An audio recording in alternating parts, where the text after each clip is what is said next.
우리가 잘 아는 독일의 철학자인 칸트의 아버지는 폴란드 사람입니다.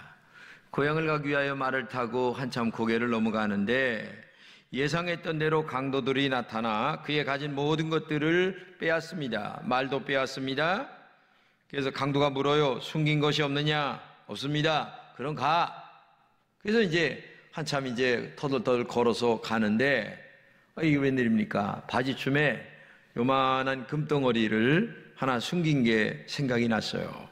그래서 머리에 생각을 굴립니다. 이걸 도로 갔다가 강도들에게 얘기를 해야 될까? 아니면 그냥 가야 될까? 그러다가 난 솔직하게 얘기를 해야 되겠다. 그래서 찾아가가지고 아까는 정신이 없어가지고 생각이 안 났는데 내가 지금 가다 생각하니까 바지춤에 금덩어리가 조그마한 게 있는데 이거 하나 생각이 나서 가져왔습니다 라고 얘기하니까 이 강도들이 깜짝 놀란 거예요. 야, 이렇게 바르게 정직하게 사는 사람 앞에는 우리가 꼼짝할 수가 없다. 그래서 전부 다 차렷 무릎 꿇어 인사 하고서 도리어 뺏었던 말 아니면 물건까지 다 가져가게 됐다고 하는 그런 얘기입니다. 여기서 중요한 게 뭐냐면은 바로 이 정직한 인간관계가 모든 사람을 압도한다는 거예요. 굉장히 중요한 겁니다. 우리가 힘으로 사람을 누를 수도 있습니다. 경제적인 힘으로도 누를 수도 있습니다. 그러나 그보다 더 중요한 힘은 정직함의 힘이에요. 그보다 더 바른 힘은 없다 그 말이에요. 그래서 기독교인들은 기독교인다워야 된다는 거죠. 어디에 있든지 칭찬을 받고 주님의 영광을 드러내는 성도가 되어야 된다는 얘기입니다. 주님 앞에 교회 앞에 자랑이 되어야 되고 분명히 세상 사람들과 다른 삶을 살아가는 모습이 있어야 되는 거예요. 인간관계에 있어서도 마찬가지입니다. 세상 사람들과 분명히 다른 인간관계가 있어야 되는데 그 화려한 경력에 좌우되지 말고 아니면 세상 사람들에 따라 인간적인 지혜와 술수를 가지고 인간관계를 하지 말고 그리스도인다운 신앙적 인간관계가 우리에게 있어야 된다는 거죠. 오늘 본문은 사도 바울이 고린도 교회를 개척을 했습니다. 근데 그 고린도 교회를 개척을 했는데 이 고린도 교회가 계파가 많아요. 바울파, 아볼로파, 게바파, 예수파 이게 파가 있는 이 교회가 된 거예요. 그러니까 마음이 너무 상처가 큰 거예요, 사도 바울이. 그래서 그들에게 정말 너희들이 예수파 하나 외에는 없다. 아무리 능력이 있어도 그 사람이 어떻게 교주가 되겠느냐. 너희들 그렇게 신앙생활하면 안 된다. 그러면서 합당한 자세로 성도들 간에 좋은 인간관계를 맺으며 오직 예수 중심으로 살아가라. 그걸 하나를 지금 강조하고 있는 내용이 본문이에요. 우리는 본문에서 그리스도인의 인간관계에 대하여 조금 좀 배웠으면 합니다. 첫째는 하나님의 거룩함으로 사람을 대해야 된다. 이렇게 말씀하고 있습니다. 본문을 같이 읽겠습니다. 시작. 우리가 세상에서 특별히 너희에 대하여 하나님의 거룩함과 진실함으로 행하되. 그렇죠? 사람을 거룩함으로 대하라고 하는 말이 뭡니까? 표준 세번역은 이렇게 얘기합니다. 하나님께서 주신 순박함으로 대하라. 이런 말입니다. 이것은 하나님의 뜻을 담은 성경 말씀을 기준으로 해서 사람을 대하라. 이런 말이에요. 주님이 좋아하는 것을 좋아하고 미워하는 것을 미워하는 마음으로 대하라. 주님이 깨끗하게 여기는 것을 깨끗하게 여기고 주님이 더럽게 여기는 것을 더럽게 여기는 마음으로 대하라. 그런 얘기예요.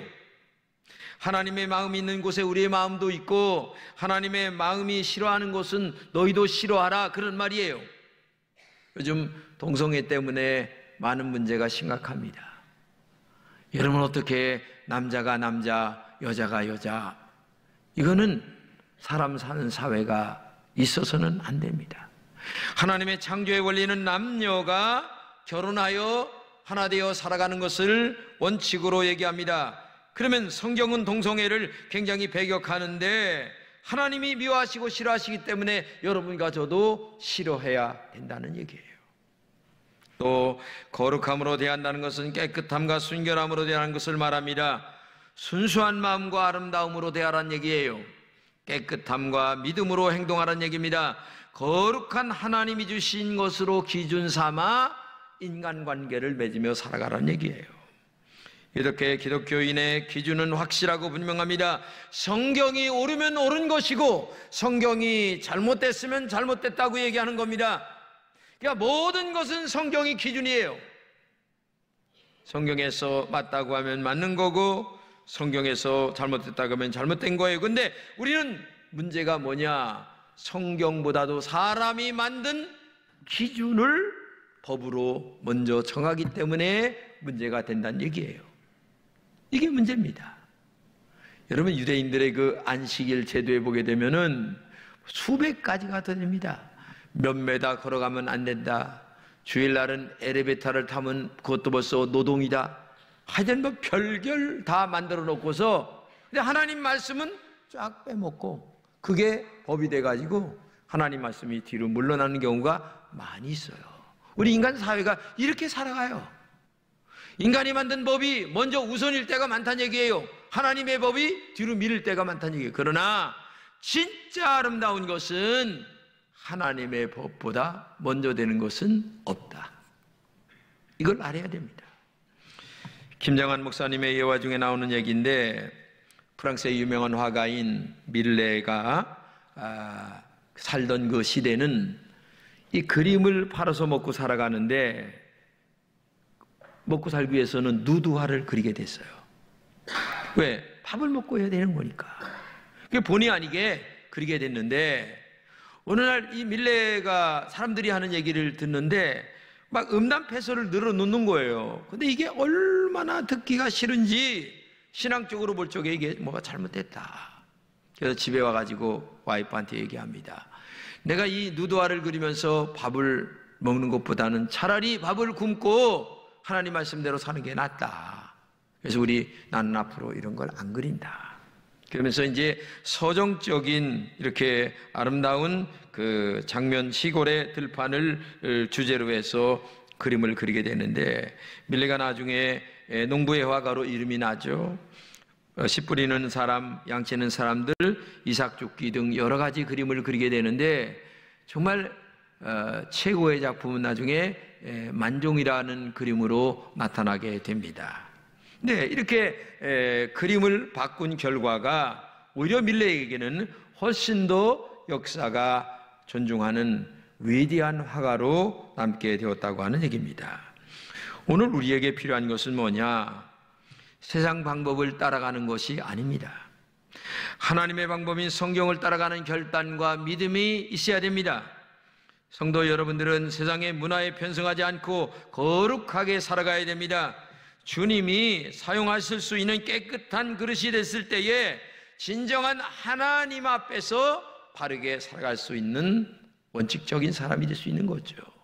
저는 여러분들에게 부탁합니다. 이번 고향에 내려가죠. 여러 인간관계가 있을 겁니다. 그때마다 신앙의 원칙 하나를 가지고 좀 사람과 사람을 대하는 그런 여러분 되시기를 주님의 이름으로 축복합니다. 두 번째는 하나님의 진실함으로 사람을 대하라고 얘기합니다. 같이 읽겠습니다. 진실함으로 행하되 육체의 죄로 하지 아니하고, 이렇게 말씀하십니다. 우리가 섬기는 하나님은 진실한 분이십니다. 우리가 믿는 하나님은 정말 약속의 진실함을 증거하기 위하여 십자가에서 죽기까지 했습니다. 그렇기 때문에 예수님을 영접하고 하나님을 섬기며 살아간 사람들은 하나님처럼 진실하려고 애를 써야 하는 거예요. 진실하다고 하는 것은 우리 기독교인이 가져야 될 가장 큰 덕목 중에 하나입니다. 이 진실 하나 빼면 시체입니다. 사람에게 진실의 토대 위에 모든 것이 세워져야 됩니다. 그렇기 때문에 기독교인 하게 되면 제일 중요한 게 진실한 사람, 정직한 사람, 바른 사람, 이게 굉장히 중요한 거예요. 후배 중에 홍은익 목사님이 있어요. 여기 용암동에 있는데, 이 친구가 작년도에 네팔에 선교하러 갔다 왔습니다. 근데 갔다 와서 저에게 하는 말이, 훌륭한 사람 만났어요. 그게 뭐예요? 그러니까 세상에 변호사가 4분인데 이 양반이 변호사를 때려치고 목사가 돼서 선교 활동을 하는데 이렇게 물었다는 거예요. 아니, 변호사 하면서 목회해도 될 텐데 왜 변호사를 때려치고 목사가 되느냐 얘기하니까 아유, 말도 마세요. 이 변호사는요 거짓말쟁이에요. 왜냐하면 이게 법으로는 분명히 거짓말인데 이게 또 이겨야 되니까 거짓말을 또 해야 된다는 거죠. 그러니까 좋은 것도 나쁘게 말해야 되고 나쁜 것도 좋게 말해야 되고, 왜? 이 돈이라는 것 때문에 이게 거짓말쟁이가 돼가지고 야, 나는 도저히 살 수가 없다는 거예요. 그래서 고민을 하다가 와이프하고 너도 변호사고 나도 변호사인데 이 짓 하다가 야, 신앙생활 다 팔아먹었다. 야, 때려치자 우리. 그래가지고서 그냥 다 때려치고 오직 목회자가 되어서 진실한 목회를 하는 그걸 보면서 홍 목사님이 그분을 보면서 고개를 숙였다는 거예요. 이야, 저렇게 훌륭한 분도 계시는구나. 진정한 영적인 힘이 어디에서 나오는 겁니까? 진실함에서 나오는 거예요. 정직함에서 나오는 거예요. 정직함보다도 더 위대한 힘은 없는 겁니다. 그렇기 때문에 오늘도 여러분과 제가 이 세상을 변화시키는 위대한 능력은 바로 진실함과 정직함에서 있다는 것을 우리가 알아야 돼요. 짝퉁이라고 하는 것은 짝퉁으로 말아야 됩니다. 잘못된 것은 잘못됐다고 말할 수 있어야 됩니다. 솔직함, 진실함, 이것이 우리의 위대한 힘이라는 것을 알아야 됩니다. 근데 우리는 내가 이렇게 얘기하면 나에게 작은 손해가 오겠지? 내가 이렇게 얘기하면 나에게 조금 이익이 오겠지? 라고 하는 그 이익과 손해 계산 때문에 정직한 말을 할 때에 말하지 않습니다. 아니라고 얘기할 때 아니란 말을 하지 못하는 거예요. 그리고 이것이 이 사회에 만연되어 있어요. 만연되어 있다 보니까 나도 거기에 그냥 마치 홍수에 휩쓸려 떠내려가듯 나도 그냥 떠내려가고 있는 것이 우리의 인생이 아닌가 하는 생각을 가져본다는 얘기죠. 우리가 사는 이 세상에서 정직하게 살려면 힘들 때가 많이 있어요. 진실하게 살려면 너무나 힘들 때도 많이 있어요. 응? 부딪히는 것도 많고 손해보는 것도 많아요. 그래서 많은 사람들이 그저 좋은 것이 좋다고 세상 따라서 늘 그렇게 적당하게 살아가려고 합니다. 잘못된 줄 알아요. 양심이. 하나님이 내 마음에 잘못됐다고 말해주세요. 그런데 우리는 이익과 손해 계산을 하면서 늘 그렇게 살아가요. 합리화시킵니다. 응? 나만 그렇습니까? 나보다도 잘 믿는다고 하는 장로님도 그런데요 뭐 하면서 적절하게 이렇게 살아가는 경우가 많이 있어요. 그러나 예수님은 말씀하십니다. 너 편하게 넓은 길 가지 말고 좁은 길로 가라. 그게 진리고 그것이 내가 원하는 것이다. 세상이 다 그렇다고 그리스도인들이 그렇게 살면 안 된다는 얘기입니다. 하나님의 진실함으로 살아가고 거짓 없이 정직하게 살아가는 것이 중요합니다. 그래서 하나님 앞과 사람들 앞에 부끄러움이 없이 살아가야 돼요. 요사이 이슬람 때문에 골치가 많이 아파요. 네, 이슬람 종교에는 따끼야라고 하는 그 이슬람을 강화하기 위하여 거짓말을 해도 된다고 하는 그 꾸란에 그 구절이 하나 있습니다. 꾸란 2장 225절에 보게 되면 이렇게 얘기합니다. 알라께서는 너희의 맹세 속에 비의도적인 것에 대해서는 책임지지 아니하시나 너희의 심중에 있는 의도적 맹세는 책망하시리라. 알라는 관용과 은혜로우심으로 충만하심이라. 이렇게 얘기하는데 여러분, 의도적이지 아닌지를 본인만 알지 누가 압니까? 솔직하게 얘기지. 그래서 그 결혼 교리를 위하여 정말 애쓰고 싶은 사람들은 하나님이 그저 알라가 용서한다는 얘기예요. 그래서 그들은 밥 먹듯이 거짓말을 해도 괜찮은 거예요. 신천지도 마찬가지입니다. 모사라고 하는 말이 있는데 이 말을 겸이하게 인용하면서 결과가 좋으면 수단과 방법은 괜찮다. 여러분, 말이 됩니까? 결과보다 더 중요한 것은 과정이에요. 어떤 과정으로 결과를 만들었느냐가 중요한 거지, 예? 결과만 주면 된 겁니까? 여러분, 도둑질 해가지고서 내가 부자 되면 되는 겁니까? 정상적으로 돈을 벌어서 내가 부자 돼야 되는 거지. 근데 이런 것들이 이 세상에는 만연되어 있고, 그리고 우리도 나도 모르게 그런데 편성되어 살아가고 있다는 얘기예요. 이게 얼마나 가슴 아픈 일이냐. 그러므로 여러분과 제가 힘들겠지만은 좀 진실하고 정직하고 바르게 사는 여러분 되시기를 주님의 이름으로 축복합니다. 그래서 인간관계 속에서 아닌 건 아니라고 얘기하고 긴 건 긴 거라고 얘기할 줄 아는 그런 용기가 여러분들에게 있어야 된다. 마지막으로 하나님께 받은 은혜로 사람을 대해야 된다는 얘기예요. 여러분과 제가 어떻게 그리스도인이 되었습니까?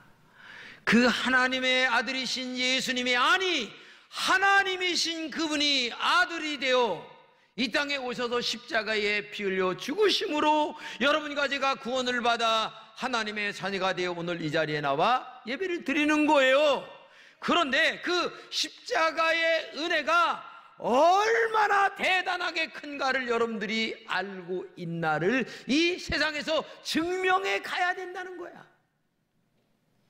그런데 만약에 그것이 증명이 안 된다면 십자가의 은혜를 여러분들은 소홀히 생각하는 거예요. 십자가의 그 은혜가 너무 가볍게 여기면 안 된다는 얘기예요. 같이 읽겠습니다. 본문을 시작. 육체의 죄로 하지 아니하고 하나님의 은혜로 행함은 우리 양심에 증언하는 바니 이것이 우리의 자랑이라. 이렇게 말씀하고 있어요.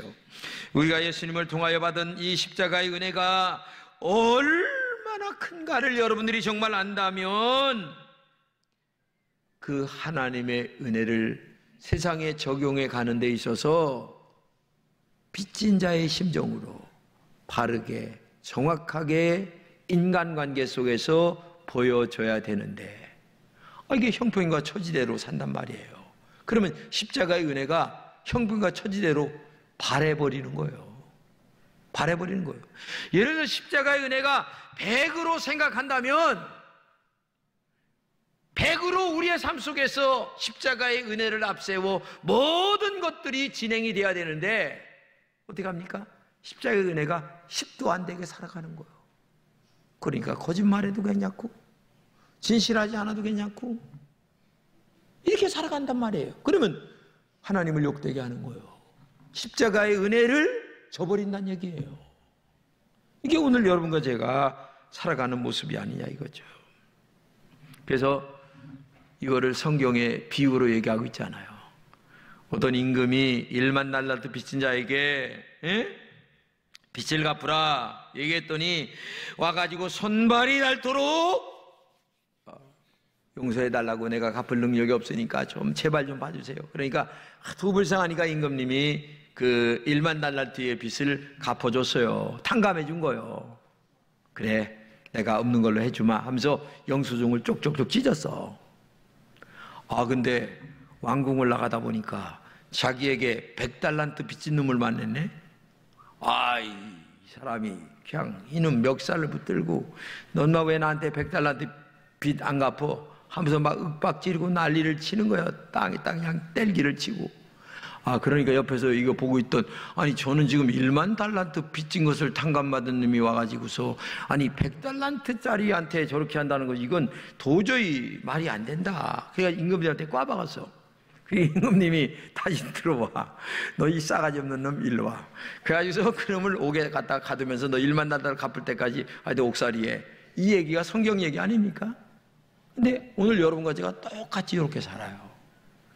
1만 달란트 빚을 탕감받은 우리가 세상에 나가서 살아갈 때에 1만 달란트 탕감받은 마음과 심정과 은혜와 감사함으로 모든 사람들을 대하며 살아가야 되는데 1만 달란트 빚은 탕감받았다고 말은 하는데 탕감받은 마음의 태도는 없어.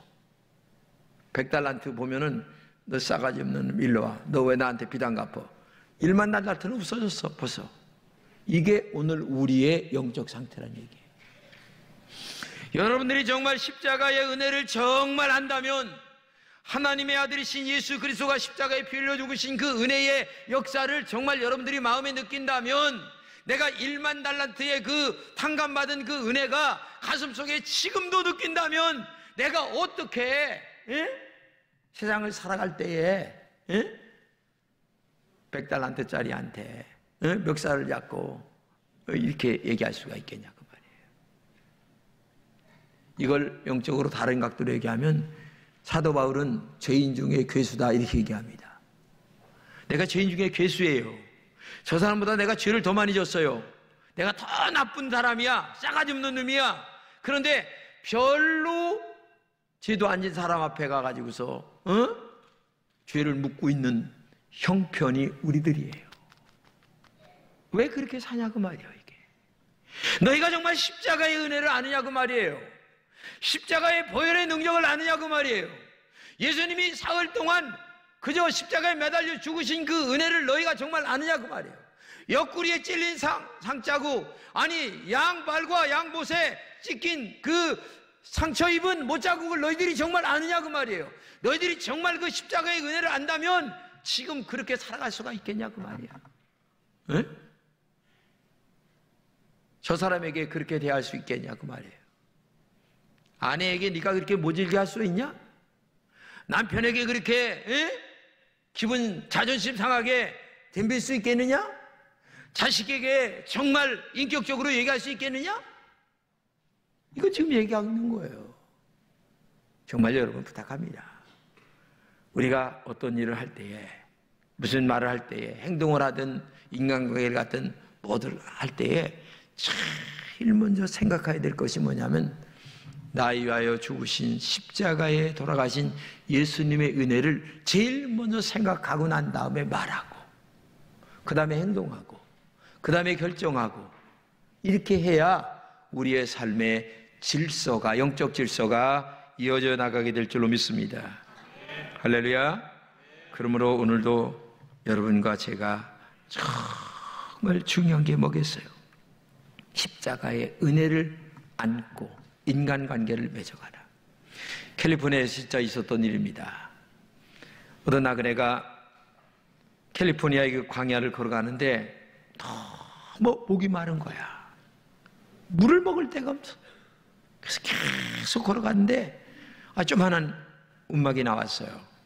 가보니까 이게 펌프가 있는데 아무리 해도 물이 안 나오는 거야. 옆을 들여보내보니까 썩은 물이 이만큼 있는 거예요. 근데 이 썩은 물을 이게 부어서 나올지 안 나올지 알 수가 없는 거예요. 근데 그 썩은 물을 드니까 밑에다가 누가 이 물을 붓고 펌프질을 하세요. 이거 썩은 물을 먹고 하루를 더 사는 게 나은 건가? 이게 썩은 물을 붓고 지금 물을 퍼낼 수 있는 건가? 의심이 많은 사람이 어떻게 할까 고민하다 에라 모르겠다. 하여튼 뭐 붓자 하고서 하는데 안 나와. 그래도 계속 펌프질 하니까 나중에 쫄쫄쫄쫄 나오더니 물이 콸콸 나오고. 그래서 물을 먹고 샤워를 하고, 안 되겠다. 내가 여기다가 글을 써놓는데 이렇게 써내야 되겠다. 이 물을 꼭 붓고 먼저 부으세요.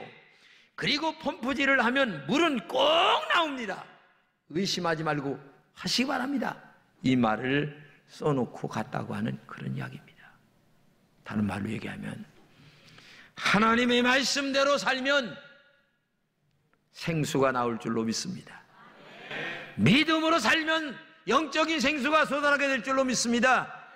이걸 믿는 게 신앙이고, 이걸 믿고 살아가는 게 그리스도인의 삶이에요. 하나님의 말씀은 정확합니다. 1.1핵이라도 거짓이 없습니다. 이 말씀을 믿고 오늘도 좋은 인간관계, 그리고 형제 자매를 만날 때에 침을 한번 꼭 생기고 그래 하면서 참고 인내하며 이번 명절을 행복하게 지나는 여러분 되시기를 주님의 이름으로 축복합니다.